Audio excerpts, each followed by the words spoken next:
Let's talk about war. What's the first thing that comes to mind? Probably tanks, planes, bombs, right? But what if I told you that one of America's most powerful weapons in World War II wasn't forged in a factory, but was actually grown on a farm? What if the thing that completely shattered an ideology of supremacy wasn't a bullet, but a simple slice of apple pie? This is the almost unbelievable story of how hundreds of thousands of German prisoners of war were conquered, not by force, but by food. It's a story that reveals a completely different kind of power, one that starts not with a bang, but with a dinner plate. I want you to put yourself in someone else's shoes for a minute. Imagine you are Unteroffizier Wilhelm Hoffmann. You're a hardened veteran of Rommel's elite Afrika Korps. For months, your entire world has been the North African desert, surviving on scraps. Your reality has been bread filled with sawdust, watery soup made from desert weeds, and just this constant gnawing hunger. Now you've been captured. You've been shipped across an ocean to a camp in the middle of Texas, and someone puts a tray in front of you. And on that tray is beef stew with chunks of actual meat bigger than your entire weekly ration was back in the field. There's soft white bread, a glass of cold milk, and vegetables that aren't rotting. Hoffmann's reaction here is just pure disbelief. This has to be a trick, right? It's a show. Because the America he was told about, this weak, collapsing nation, there's no way it could produce a meal like this for its prisoners. But you know what? It wasn't a trick. This was just day one. You see, what Hoffmann and his nearly 2,000 comrades were seeing, this wasn't some one-time propaganda stunt. No. This was the standard, everyday menu at Camp Hearn, Texas. And it was the first volley in a psychological war that they didn't even realize they were fighting. A war that was going to be won right there in the mess hall. And just look at this. This wasn't some special occasion. This was just a random Tuesday. For breakfast, oatmeal with milk, scrambled eggs, and bacon. Lunch, roast pork and apple pie. Dinner, fried chicken. This single day's menu had about 3,500 calories. Now, to put that in perspective, a civilian back home in Germany was lucky if they got 1,700. The amount of meat served to an enemy prisoner in this one day was more than the weekly meat ration for a family in Berlin. The prisoners, they just couldn't process it. Some men literally cried. Others just sat there, completely frozen. Many of them started hiding bread in their bunks because they were absolutely convinced that this impossible feast had to end. And the American guards, they just laughed and said, "Don't worry, there's more tomorrow." To really, truly grasp the depth of their shock, we have to understand the world they had just been pulled from. These weren't just guys who had missed a few meals. They were the survivors of a system that was literally starving from the inside out. That diary entry you're looking at, that's not an exaggeration. That was the daily reality. The American doctors who processed these men when they arrived were horrified. The prisoners weren't just thin. They had diseases you only read about in old history books. Scurvy, which made their gums bleed. Beriberi, a vitamin deficiency that attacks your nerves. Pellagra, which leads to dementia. Their legs were swollen from protein starvation. One American doctor reported their average weight was 30 pounds below normal, describing them not as soldiers, but as walking skeletons. They arrived in America literally diseased from hunger. This table really just lays it all bare. The contrast is staggering. Look at the meat ration. A German civilian got 250 grams a week, and that's if they could find it. An American POW got 350 grams every day. German bread was a dense brick of rye and sawdust. Here, they got unlimited soft white bread. Sugar, a total luxury back home. In the camps, it was everywhere, in their coffee, desserts, and milk, something that was reserved only for little kids in Germany, was served to these enemy soldiers by the quart. This wasn't just a difference in quantity, it was a difference between two separate universes. And this is salt of abundance. It wasn't just in the mess hall. It was relentless. It came from every corner of camp life, and it slowly began to dismantle everything these men had been taught to believe about America's weakness and Germany's supposed strength. 3,500. That was their approximate daily calorie count, a number that would have been a complete fantasy for a German general on the front lines, let alone an ordinary soldier. Honestly, it was more food than they knew what to do with. This quote really captures the physical and psychological whiplash they felt. Their bodies, so used to starvation, actually rebelled against this sudden flood of nutrition. They would eat until they were physically sick, and then, driven by this deep-seated fear that it would all disappear, they would force themselves to eat more. The act of hiding bread, a survival instinct they learned over years of war, was now happening in a place of unimaginable plenty. It just shows how deep that trauma of scarcity really was. Now think about this number for a second. 5,000. That was the number of ice cream bars sold every single week at the Camp Hearn canteen.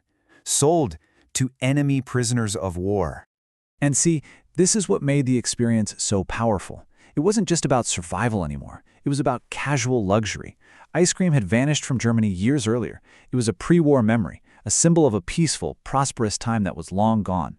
And yet, here, in an American prison camp, they could buy it for pocket change. What kind of a country was so impossibly rich that it could afford to feed its enemies ice cream while its own sons were fighting and dying overseas? 14,000 pounds. That's 7 tons. That's how much meat Camp Shelby in Mississippi, just one of over 700 camps, went through every week to feed its German prisoners. And we're not talking about some mystery meat in a can. We're talking actual cuts of beef, pork, and chicken, prepared with a casualness that must have seemed almost obscene to them. And this is where the psychological attack gets even deeper. These prisoners were steeped in Nazi racial ideology, which taught them that African Americans were subhuman. Yet, when they worked on farms or docks, they saw these same workers eating thick sandwiches, drinking coffee with real cream, and casually throwing away food that would have been a treasure back home. To witness this, the so-called inferior race enjoying a standard of living higher than their own master race, it was a shock that struck at the very foundation of their worldview. This became the central, unspoken question that must have echoed in the mess halls and the barracks every single day. How could the master race be starving while their decadent, inferior enemies were literally wasting food? The entire moral and philosophical justification for their war was crumbling, not under bombs, but under the sheer weight of bacon, butter, and beef. The reality they were living was in direct, irrefutable conflict with the reality they had been promised. But this abundance, it wasn't magic. As the prisoners started working on American farms to help with wartime labor shortages, they saw the source with their own eyes. And that experience was maybe the most powerful education of all. So they were sent out into America's heartland, and what they saw just defied all comprehension. In Kansas, they'd see a single farmer on a combine harvester do the work that would take their entire Bavarian village weeks to finish. They learned about scientific farming, soil testing, chemical fertilizers, crop rotation, things that were basically just theory back in Germany. They saw food production on a scale that was just unimaginable. A single canning plant in California processed more peaches in one day than Germany could import in an entire year.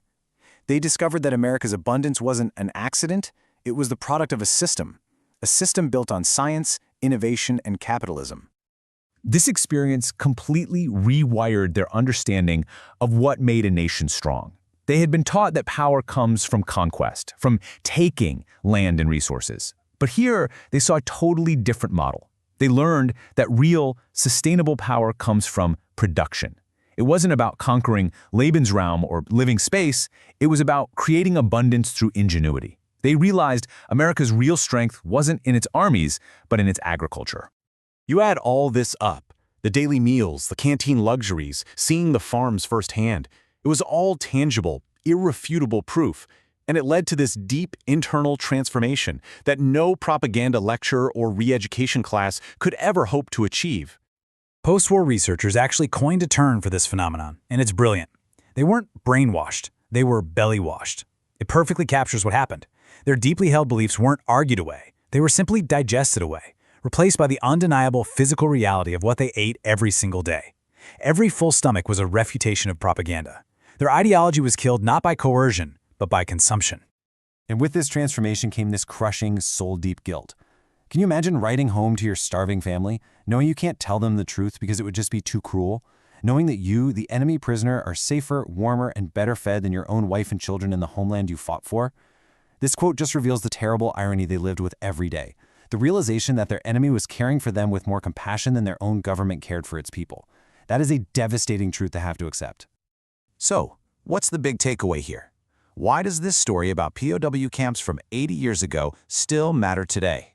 Well, because it completely reframes our understanding of power, of influence, and of what it truly means to win a conflict.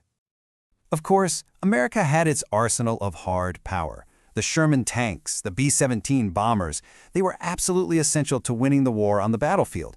But this story reveals the incredible effectiveness of its soft power. A beefsteak that demonstrates economic might. A chocolate bar that represents a standard of living beyond imagination. A simple glass of milk that symbolizes health and nurturing. In these camps, America's greatest weapons weren't made of steel. They were edible. This quote from one of the last reunions of these former prisoners just says it all. These men didn't return to Germany as broken, bitter soldiers.